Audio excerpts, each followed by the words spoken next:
awalnya sudah jelek hubungannya dengan tanah, itu sulit untuk kita perbaiki. Tetapi bukan tidak mungkin. Ada juga tanaman yang sudah hampir mati, tapi ternyata akarnya masih ada, itu bisa tumbuh dengan baik. Bisa juga tanaman yang kita lihat satu hari sangat bagus, kemudian kita tinggal keluar kota, dan kita baru sadar bahwa dia sudah mati. Dan menurut aku 15 tahun, 1 bulan, 25 tahun, 58 tahun, pertanyaannya apakah hubungan itu masih sehat?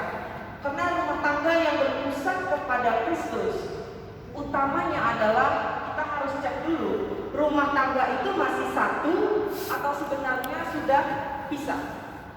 Apakah kita masih berhubungan dengan baik dengan pasangan yang saat kita berjalan bersama yang akan? Dan ini adalah pertanyaan, hal pertama yang Pendeta Joy sebutkan yang menurut aku adalah satu hal yang masing-masing kami Moria dan juga bapak-bapak Mamre pertanyakan saat ini, saat sekarang. Selain tadi kita diminta untuk berjabat tangan, menyatakan bahwa kita bersyukur, dan suami saya memilih untuk ada apa sih, dan dia mau WhatsApp saya. Ini ada apa, orang berdiri. Terus saya bilang, udah tenang aja. Dan tiap hubungan memiliki komunikasinya masing-masing. Itu ada bahasa hubungan, tiap orang ada yang berbeda. Ada yang dengan sentuhan, ada yang dengan hadiah, ada yang dengan kata-kata. Tapi kita kembali ke hubungan. Menurut aku yang pertama adalah sebelum kita punya hubungan yang berpusat kepada Kristus, hubungan dalam rumah tangga itu apakah masih satu atau sudah dua? Kita masing-masing punya ego atau kita masing-masing memiliki satu kesatuan sehingga kita layak disebut rumah tangga. Kemudian yang berikutnya yang juga menarik menurut aku, yang aku mau memberikan kesaksian adalah tadi Bapak Filipi menyebutkan sudah berkenalan dengan Nande di rumah 6 tahun. Aku dengan Bapak Jerry kenal di SMA. Kita pacar pertama dan gak pernah pacaran sama orang lain. Jadi waktu katanya sih, waktu Bapak Jerry bilang sama Bibi, waktu itu Gila sudah gak ada. Susah meyakinkan Bibi karena aku belum ada belumnya, karena dari suami. Tapi itulah namanya jodoh. Ya udah jadi kan ya, harus ada jodoh ya. Tapi itulah namanya jodoh. Jadi tadi Bapak Filipi bilang, lah itu kan pilihan kamu, jadi kita harus hidup bersama itu. Tapi kalau menurut aku itu betul. Tapi aku juga yakin bahwa bila hubungan kita, rumah tangga itu berpusat kepada Kristus, artinya sentral kita adalah kepada Kristus, maka Kristus akan memudahkan jalan itu. Maka tindakan kita akan sesuai dengan yang Alkitab berikan. Dan sebenarnya untuk menjadi istri, untuk menjadi ibu, Amsal penuh dengan kisi-kisi bagaimana menjadi ibu yang baik, bagaimana menjadi istri yang baik. Menurut aku, selain itu pilihan kita, justru kalau kita berpusat kepada Tuhan, justru semakin mudah kehidupan berumah tangga. Nah ini masuk ke hal ketiga, yaitu mengenai kesaksian. Semua orang kita di sini mengalami pandemi 2020. Pas kasus pertama 1 Maret 2020, tanggal 15 Maret gubernur saat itu bilang work from home. Saya dan Bapak Jerry berbisnis, kita punya usaha. Usaha kita itu mengandalkan pertemuan. Sehingga dari 100% bisnis kita, itu cuma tinggal 5%. Artinya menurun drastis.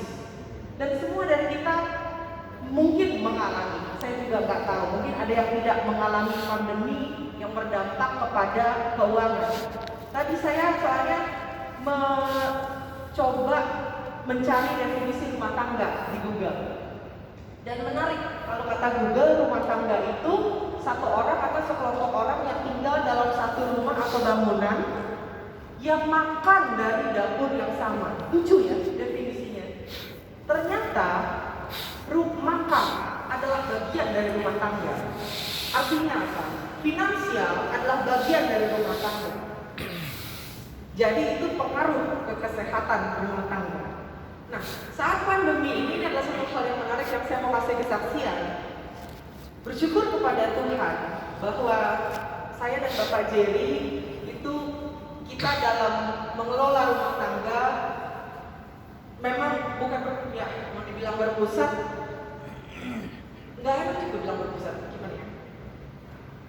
Saya dan Bapak Jerry selalu berusaha untuk mengandalkan Tuhan.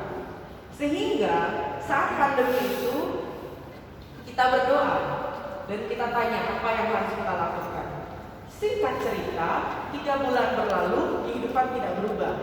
Bisnis masih hanya di bawah 5% dibanding bisnis as usual.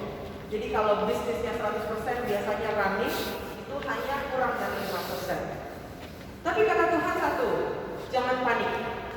Dia kasih bocoran, jangan panik. Akhirnya saya tetap melakukan hal-hal yang seperti biasa dan bahkan melakukan donasi-donasi juga ke rumah sakit dan lain-lain. Karena kata Tuhan jangan panik. Dan betul Tuhan memberikan epiphany ya namanya. Tuhan kasih Tuhan kasih tahu apa yang saya dan Bapak Jerry harus lakukan. Yang singkat cerita, karena pandemi, justru sekarang bisnis kita berubah 180 derajat. Jadi kalau dulu nilai bisnis kita 10, sekarang nilai bisnis kita 50. Akhirnya 5 kali lipat daripada sebelum pandemi. Dan menurut aku, kesaksian Bapak Jerry adalah karena kita berpusat kepada Tuhan. Tapi bedanya apa? Taunya dari mana? Kan gitu.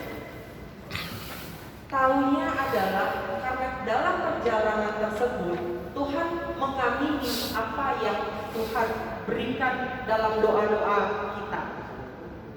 Tuhan minta untuk tidak panik selama 3 bulan dan betul kita lakukan. Dan Tuhan buka jalan percis di bulan 6 tahun 2020. Dan dalam perjalanan tersebut ada banyak keajaiban yang Tuhan bukakan karena kita berpusat kepada Tuhan. Dan menurut saya hari ini saya diberikan kesempatan untuk berdiri di sini adalah bukti bahwa kita berjalan bersama Tuhan. Karena bila tidak akan ada kesaksian ini dapat muncul di tempat ini. Tuhan minta kami untuk selalu menyaksikan hal tersebut, bahwa pandemi Tuhan berikan di tengah-tengah kehidupan kita bukan untuk menghukum, tetapi Tuhan sangat sayang kepada kita. Kita diminta untuk merubah. Kita kembali lagi ke tema, kemudian apa hubungannya dengan rumah tangga yang berpusat kepada Kristus? Satu kesaksian, bilanglah kesaksian bisnis tadi tidak relevan dalam pembicaraan ini. Yang pasti yang dapat aku saksikan, selama pandemi tersebut dan bahkan sebelum dibukakan jalan di bulan Juni, aku dengan Bapak Jerry, kami tidak rubah.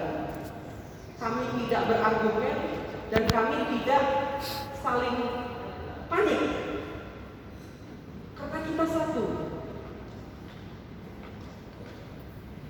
Karena paling tidak, kalau lagi rempong-rempongnya, kalau sedang stres-stresnya, kalau sedang dalam tekanan, paling tidak kita satu.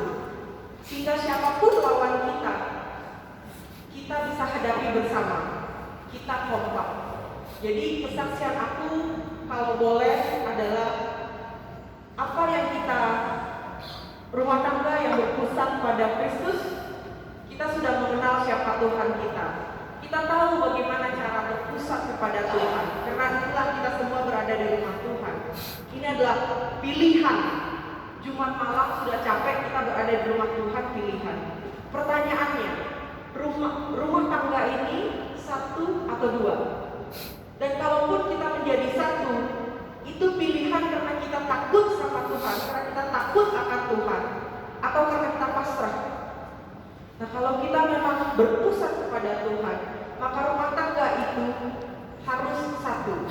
Dan pada ujungnya, di pasal 8 yang menurut aku penting untuk kita imani dan mohon nanti kelanjutan dari pendeta adalah mengenai berbuat pendeta. Karena menurut aku rumah tangga yang berpusat kepada Tuhan harus ada buahnya. Dan disitulah nama Tuhan dipermuliakan. Dan disitulah Moria dan Mamre yang hadir malam ini dipanggil murid-murid Tuhan. Terima kasih.